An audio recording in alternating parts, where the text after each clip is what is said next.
El libro de Kraft ilumina con la luz de la historia una institución sin la que es inexplicable la fundación de Estados Unidos, el apogeo del Imperio Británico o la descolonización.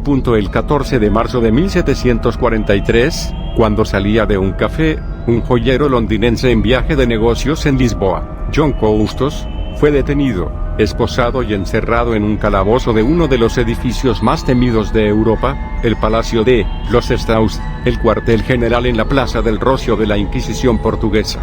Como cientos de brujas, herejes y judaizantes antes que él, Custos fue rapado y sometido a un estricto régimen de silencio y aislamiento mientras se le interrogaba insistentemente por el cargo del que se le acusaba, la pertenencia a una secta maléfica, la masonería. Los inquisidores querían saber quiénes eran los masones, qué hacían en sus reuniones, por qué se escondían o si su misoginia se debía a que eran sodomitas. Después de que Custos se recuperaba algo, las torturas se reanudaban. Según él, pasó 16 meses en las mazmorras del Santo Oficio y se libró por poco de morir en la hoguera en un auto de fe, hoguera a la que sí fueron condenados 8 de sus compañeros. Fue sentenciado a 4 años de trabajos forzados en galeras. Antes de que cumpliera la pena, el gobierno británico logró su liberación. De regreso en Londres en 1744, se hizo famoso tras publicar The Sufferings of John Custos for Freemasonry, un libro en el que denunciaba la barbarie papista y su heroica lucha para salvaguardar los secretos inviolables de la hermandad. Casi 2 siglos después, cuando se abrieron los archivos de la Inquisición portuguesa, se supo que en realidad Custos describió con todo detalle los misterios, básicamente el significado de los crípticos rituales de las logias que había jurado proteger de los Cowan, los no masones. En un panfleto de 1730, Masonry Dissected, Sam Pritchard ya había revelado todo lo que podía saber Custos. El secretismo, en realidad, era un subterfugio para ocultar que no existía ningún secreto que ocultar. La leyenda secretista, como bien sabía Custos, era más importante que los secretos mismos. Una república masónica en Washington, la huella masónica es visible por todas partes, en los monumentos, el trazado geométrico de la capital, diseñado en 1791 por el caballero 33 francés Pierre-Charles L'Enfant, el ritual de las ceremonias oficiales y la simbología de las monedas y billetes. Jefferson llamó al Capitolio el primer templo dedicado a la soberanía popular. En Alexandria, Virginia, cruzando el Potomac, en 1932 se inauguró el George Washington National Masonic Memorial, una réplica del Faro de Alejandría, una de las 7 maravillas de la antigüedad. Uno de sus más asiduos visitantes era Truman, gran maestre de la Gran Logia de Missouri y el más dedicado a las logias de los 14 presidentes masónicos que ha tenido Estados Unidos. Washington fue iniciado en la masonería a los 21 años, en la logia de Fredericksburg, Virginia, el 4 de noviembre de 1752. Así, no resulta extraño que la nueva república sustituyese los fastos y rituales de las monarquías del antiguo régimen, coronaciones catedralicias, Te Deum... por la sobria liturgia, patriótica y laica, de nítida impronta masónica. En el primer tercio del siglo XIX, 1 de cada 20 varones adultos blancos pertenecía a una logia. Solo en Nueva York en 1825 había 44, el doble que en 1812.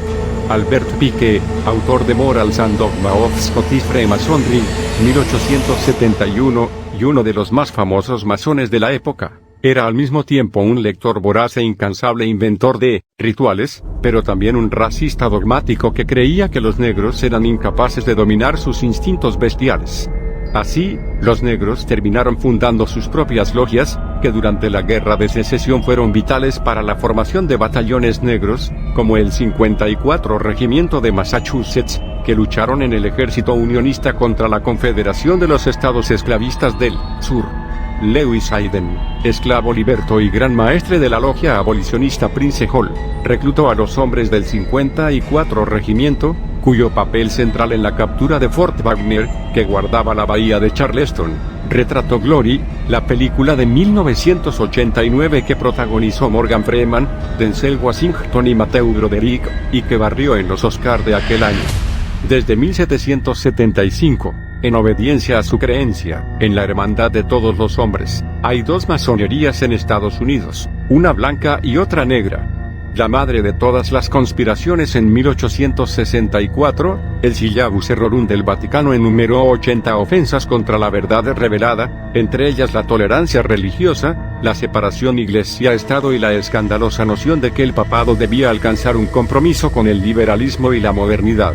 Antonio Bresciani, un sacerdote colaborador de la revista jesuita Civiltà Cattolica, estaba convencido que la pérfida organización masónica había creado una anti-iglesia, con sus blasfemas jerarquías, sacramentos, reliquias, templos, dogmas, preceptos y liturgia.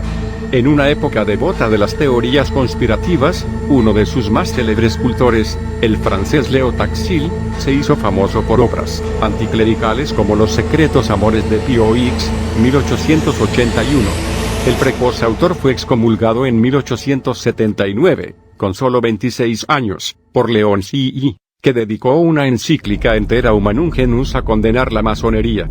Providencialmente, en 1887 Taxil publicó una autobiografía en la que renegaba de la masonería, denunciando que era un culto satánico cuya misión era corromper a las naciones cristianas infiltrando sus instituciones. Decenas de cardenales, arzobispos y obispos le enviaron entusiastas cartas de apoyo. El propio León CI recibió en el Vaticano al hijo pródigo. Pese a que sus libros se hacían cada vez más delirantes, hablando de una logia sáfica cuyas sacerdotisas luciferinas disfrutaban de éxtasis infernales, Civiltà Cattolica siguió considerando a Taxil una autoridad en asuntos ocultos. En septiembre de 1896, en una conferencia en Trento a la que asistieron 36 obispos, Taxil anunció que todo había sido una farsa. Nunca existió una masonería satanista ni grandes maestras lesbianas. Taxil se libró por poco de ser linchado. Civiltà Cattolica escribió después que en realidad nunca le había creído. La construcción del mundo moderno. Las historias de Coustos, Pique, Haydn, Taxil y León sí son algunas de las muchas que contiene The Craft, que hace plena justicia a lo que promete explicar cómo los masones construyeron el mundo moderno. Según The Economist, John Dickie, profesor del University College de Londres, autor de Cosa Nostra, 2004, y Mafia Republic, 2013, y condecorado en 2005 por Carlo Azeglio Ciampi con la Ordine della Stella della Solidarietà Italiana, ha logrado sacar la historia de la masonería de las brumas de la leyenda. Y lo hace con un talento narrativo tan notable como su buen juicio del historiador. La propia Gran Logia Unida de Inglaterra ha recomendado el libro pese a que Dickie es un Cowan, aunque su abuelo, soldado en la Gran Guerra, sí fue masón. Como él, su nieto ha atravesado un campo sembrado de minas del que sale indemne por su exhaustiva investigación de varios años en los archivos de las grandes logias, lo que le permite trazar un amplio fresco histórico de cómo la masonería se expandió por el mundo. El secretismo, sostiene Dickie, es un juego peligroso que termina atrapando a sus propios cultores, propiciando conjeturas absurdas y naturales suspicacias sobre la que llama la más exitosa de las exportaciones británicas, al lado del fútbol, el golf y el whisky. Lo curioso es que detrás de todas sus alegorías mistéricas solo hay una serie de principios morales elementales y hasta banales sobre cómo ser un buen ciudadano, respetuoso y tolerante. Una breve búsqueda le pone al alcance de cualquiera todo lo que quiera saber sobre la discreta hermandad. El Freemasons Hall en el londinense Covent Garden, lo más cercano que tienen los masones a una santa sede, es una concurrida atracción turística cuyos museo y biblioteca están abiertos al público y a los investigadores. Logia de Inglaterra. Aunque esos primeros años están rodeados de leyendas, lo cierto es que 15 años después habían logias similares desde Ámsterdam y Estambul a Nápoles y Alepo. La masonería ofrecía un pasaje seguro hacia un mundo más secular y menos sujeto a la ortodoxia religiosa del antiguo régimen. No es casual, por ello, que entre los primeros miembros de las logias inglesas abundaran los hugonotes, protestantes franceses exiliados. La pertenencia a la masonería fue particularmente útil a los funcionarios coloniales, que encontraban en las logias una red de contactos desde Ciudad del Cabo a Calcuta, lo que explica la gran proporción de médicos, abogados y otras profesionales liberales en las logias.